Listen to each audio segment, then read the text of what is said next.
Hello my dear students, welcome to my channel Triyasha study centre. Friends तुम्हादेर आजकेर एकटिओ आरो एकटी इम्पोर्टेंट भिडियो तुम्हादेर पाठाচ্ছি। এখন যে ভিডিওগুলো যাবে তোমাদের কাছে প্রত্যেকটি ভিডিও খুবই জরুরি। অবশ্যই তোমরা এই ভিডিওগুলি দেখবে এবং শেয়ার করবে। তোমাদের লাস্ট মিনিট সাজেশন আজকে তোমাদের যাদের রাষ্ট্রবিজ্ঞান অর্থাৎ পলিটিক্যাল সায়েন্স বিষয়টি আছে, এই পলিটিক্যাল সায়েন্সের সংক্ষিপ্ত প্রশ্ন উত্তর এসএকিউ, সংক্ষিপ্ত প্রশ্ন উত্তর এসএকিউ দেখতে পাচ্ছ। উচ্চ মাধ্যমিক 2025 রাষ্ট্রবিজ্ঞান সাজেশন এসএকিউ লাস্ট মিনিট অধ্যায় 2, 3, 4 সংক্ষিপ্ত প্রশ্ন উত্তর। বন্ধুরা, এর আগে আমি তোমাদের রাষ্ট্রবিজ্ঞানের প্রত্যেকটা চ্যাপ্টার থেকে আমি তোমাদের সংক্ষিপ্ত প্রশ্ন উত্তর অর্থাৎ এসএকিউ তোমাদের কমপ্লিট করে দিয়েছিলাম। আশা করি তোমরা সেইগুলোই মুখস্থ করে রেখেছো। আর বলেছিলাম যে 90 থেকে 95% প্রশ্ন মিল থাকবে, হয়তো একটা দুটো এদিক ওদিক হতে পারে। তাই আমি তোমাদের প্রথম চান্স এবং প্রথম স্টেপ হিসেবে যে প্রশ্নগুলো ভেরি ইম্পর্টেন্ট সেই প্রশ্নগুলো আগে নিয়ে এসেছি এই 3টি অধ্যায় থেকে। আজকের মনে রাখবে 2, 3, 4 এবং আগামীকাল পাবে তোমরা বাকি অধ্যায়গুলোর এসএকিউ লাস্ট মিনিট সাজেশন। এসো আমরা বেশি বড় ভিডিও করব না, কারণ বড় ভিডিও দেখতে তোমাদের খুবই খারাপ লাগে, যেটি অপ্রিয় সত্যি কথা, অনেকটা সময় লেগে যায়। তাই আমি তোমাদের 2, 3, 4 এই 3টি অধ্যায় থেকে আমি আজকের দিচ্ছি এবং আগামীকাল তোমাদের বাকিটা দিয়ে দেবো, বাকি অধ্যায় কটি দিয়ে দেবো। এসো আমরা সময় নষ্ট না করে আমরা প্রথম আছে তোমাদের 2 এর অধ্যায়টির নাম হলো তোমাদের দ্বিতীয় বিশ্বযুদ্ধোত্তর পর্বে আন্তর্জাতিক সম্পর্ক। দ্বিতীয় বিশ্বযুদ্ধোত্তর পর্বে আন্তর্জাতিক সম্পর্ক। আমি যে প্রশ্নগুলি ভেরি ইম্পর্টেন্ট সেই প্রশ্নগুলি আমি তোমাদের আগে দেখিয়ে দিচ্ছি এই 3টি চ্যাপ্টার থেকে। প্রথম দেখো, এখানে দাগ নাম্বার থেকে তোমরা কিছু অভিভূত হবে না, কারণ পূর্বে তোমাদের এই রকম অধ্যায় ভিত্তিক তোমাদের দেওয়া ছিল। আচ্ছা, তার মধ্যে থেকে দেখো এই প্রশ্নগুলিকে কোন প্রশ্নগুলিকে আমরা আগিয়ে রাখবো। প্রথম স্টেপে আমরা মুখস্থ করব, অর্থাৎ 100% মুখস্থ করব। জাতীয় ক্ষমতা কাকে বলে? জাতীয় ক্ষমতা বলতে নিজের জাতীয় স্বার্থ ও নীতি অনুসারে অন্য রাষ্ট্রের নীতি নির্ধারণের ওপর প্রভাব খাটানোর ক্ষমতাকে জাতীয় ক্ষমতা বলে। 8 দাগ বলতে এখানে আমার কাছে 2 দাগের প্রশ্ন, জাতীয় স্বার্থ বলতে কি বোঝো? কোনো একটি রাষ্ট্রের কর্মপদ্ধতি এবং বিদেশ নীতি যার ভিত্তিতে গঠিত হয় তাকে জাতীয় স্বার্থ বলে। পরের প্রশ্নটি দেখতে পাচ্ছ, দেতাঁত বলতে কি বোঝো? মার্কিন যুক্তরাষ্ট্র সোভিয়েত ইউনিয়নের মধ্যে পারস্পরিক দ্বন্দ্বের পরিবর্তে সহযোগিতার বাতাবরণ সৃষ্টিকে দেতাঁত বলে। পরের প্রশ্নটি, বহুমেরুতা বলতে কি বোঝো? আন্তর্জাতিক শক্তি সাম্যের এমন একটা পরিস্থিতিকে বোঝায় যেখানে কেন্দ্রের 2-এর বেশি ক্ষমতা থাকে, যা আন্তর্জাতিক রাজনীতিকে প্রভাবিত করে এবং নিয়ন্ত্রিতও করে। NAM এর পুরো কথাটি কি? NAM এর পুরো কথাটি হলো নন অ্যালাইন্ড মুভমেন্ট। ন্যাটো এর পুরো নাম কি? ন্যাটো এর পুরো নাম হলো নর্থ আটলান্টিক ট্রিটি অর্গানাইজেশন। তারপর দেখো কত সালে বান্দুং সম্মেলন অনুষ্ঠিত হয়? 1955 সালে বান্দুং সম্মেলন অনুষ্ঠিত হয়। সিটিবিটি কি? সিটিবিটি হলো জাতিপুঞ্জের ব্যবস্থাপনায় পূর্ণাঙ্গ আণবিক পরীক্ষা নিষিদ্ধকরণ চুক্তি। সিটিবিটি হলো জাতিপুঞ্জের ব্যবস্থাপনায় পূর্ণাঙ্গ আণবিক পরীক্ষা নিষিদ্ধকরণ চুক্তি। এই প্রশ্নটি আছে তোমাদের চ্যাপ 3 থেকে। সাপটা এর পুরো কথাটি কি? এসএপিটিএ এর পুরো কথাটি হলো south Asian preferential trade agreement. South Asian preferential trade agreement. ভারতের পররাষ্ট্র নীতির যে কোনো একটি বৈশিষ্ট্য লেখো। ভারতের পররাষ্ট্র নীতির একটি বৈশিষ্ট্য হলো প্রতিবেশী রাষ্ট্রগুলির সঙ্গে সদ্ভাব ও সম্প্রীতি রক্ষা করা। ভারতের পররাষ্ট্র নীতির একটি বৈশিষ্ট্য হলো প্রতিবেশী রাষ্ট্রগুলির সঙ্গে সদ্ভাব ও সম্প্রীতি রক্ষা করা। তারপরে দেখতে পাচ্ছ পররাষ্ট্র নীতির দূরপাল্লার লক্ষ্য কাকে বলে? KJ হলসার্ড পররাষ্ট্র নীতির উদ্দেশ্যগুলিকে 3 ভাগে ভাগ করতে গিয়ে দূরপাল্লার লক্ষ্যের কথা বলেন। তার মতে দূরপাল্লার লক্ষ্য হলো চূড়ান্ত রাজনৈতিক মতাদর্শের ভিত্তিতে আন্তর্জাতিক ব্যবস্থার পুনর্গঠন।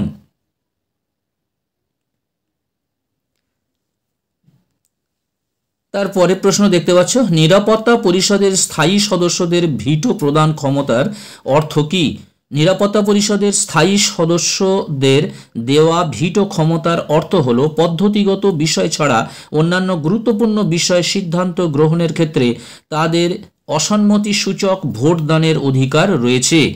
তারপরের প্রশ্ন হলো, সম্মিলিত জাতিপুঞ্জের নিরাপত্তা পরিষদের যে কোনো একটি স্থায়ী সদস্য রাষ্ট্রের নাম লেখো।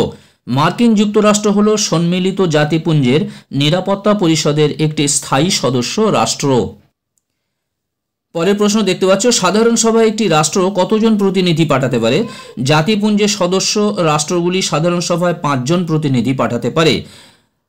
আটলান্টিক সনদ কাদের মধ্যে স্বাক্ষরিত হয়? আটলান্টিক সনদ চার্চিল ও রুজভেল্টের মধ্যে স্বাক্ষরিত হয়।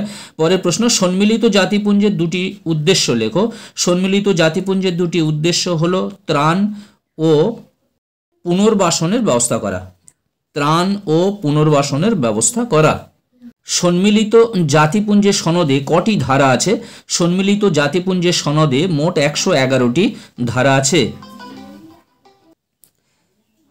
তারপরে প্রশ্ন দেখো, NIEO এর পুরো নাম কি? এটি আসলে কি? NIEO এর পুরো নাম হলো new international economic order.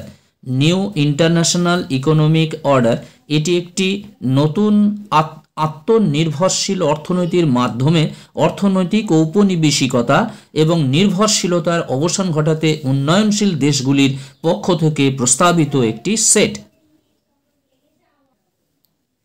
SALT এর পূর্ণ রূপ কি? SALT এর পূর্ণ রূপ হলো স্ট্র্যাটেজিক আর্মস লিমিটেশন ট্রিটি টক্স। বন্ধুরা, আমি 3টি অধ্যায় থেকে ইম্পর্টেন্ট প্রশ্নগুলো প্রথমে বলে দিলাম প্রথম পর্যায়ে। এবারে আমি 3টে অধ্যায় থেকে তোমাদের দ্বিতীয় পর্যায়ের যে প্রশ্নগুলি আছে সেইগুলি এবার আমি বলবো। তার মধ্যে থেকে প্রশ্নগুলি দেখো, একটি পঞ্চশীল নীতি উল্লেখ করো।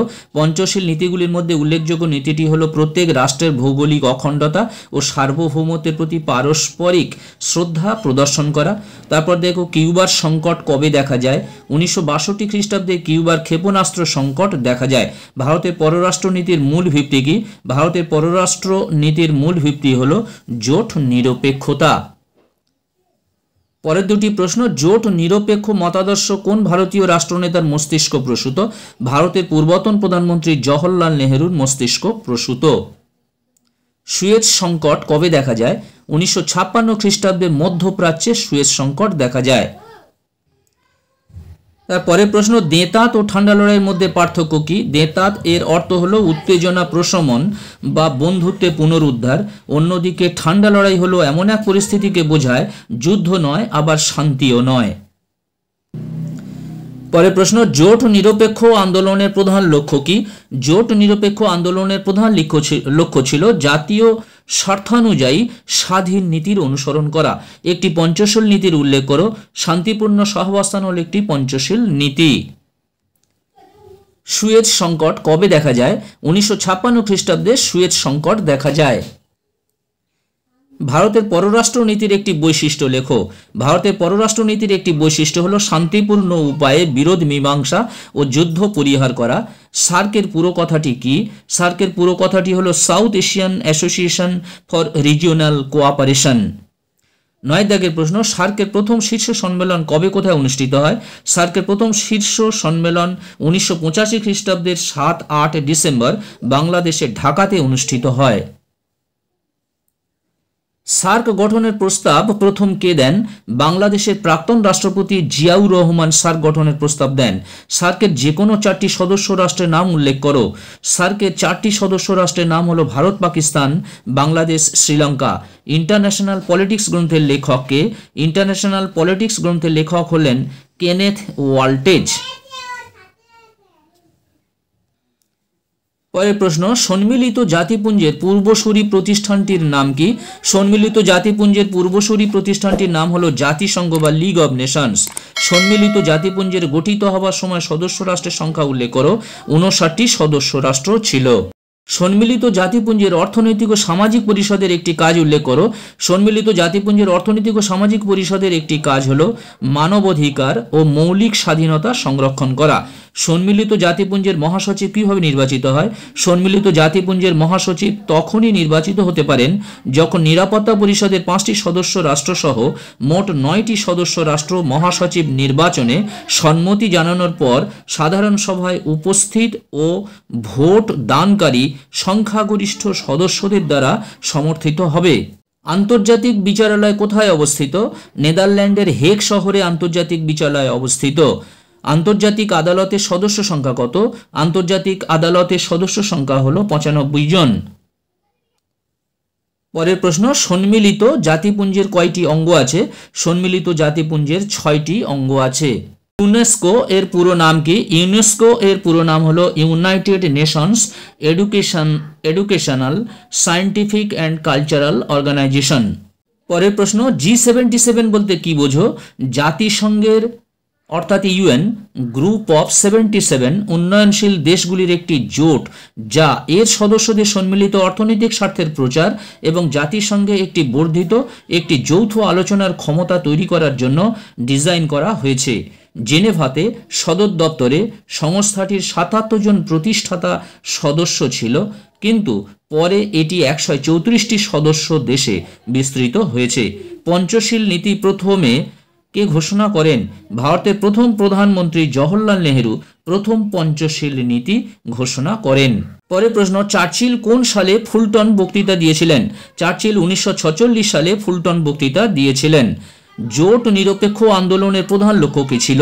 জোট নিরপেক্ষ আন্দোলনের প্রধান লক্ষ্য হলো শান্তির অনুকূলে একটা পরিমণ্ডল গড়ে তোলা। সার্কের একটি উদ্দেশ্য উল্লেখ করো। সার্কের একটি উদ্দেশ্য হলো দক্ষিণ এশিয়ার মানুষের কল্যাণ সাধন করা ও তাদের জীবনযাপনের মান উন্নয়ন করা। পররাষ্ট্রনীতি কি বা পররাষ্ট্রনীতির সংজ্ঞা দাও। প্রত্যেক রাষ্ট্রে তার জাতীয় স্বার্থকেই সর্বাধিক গুরুত্ব দিয়েই বিশ্বের বিভিন্ন রাষ্ট্রের সঙ্গে সম্পর্ক গড়ে তোলার জন্য যেসব নীতি নির্ধারণ করে সাধারণভাবে তাই হলো পররাষ্ট্রনীতি। ভারতের পরমাণু নীতির মূল কথা কি? ভারতের পরমাণু নীতির মূল কথা হলো প্রথম আঘাত নয়, অর্থাৎ নো ফার্স্ট স্ট্রাইক। নিরাপত্তা পরিষদের কোন কোন দেশের ভিটো প্রয়োগের ক্ষমতা আছে? আমেরিকা, চীন, রাশিয়া, ফ্রান্স ও ব্রিটেনের নিরাপত্তা পরিষদে ভিটো প্রয়োগের ক্ষমতা আছে। শান্তির জন্য সম্মিলিত হওয়ার প্রস্তাবটি কোন সালে গৃহীত হয়? 1950 সালে শান্তির জন্য সম্মিলিত হওয়ার প্রস্তাবটি গৃহীত হয়।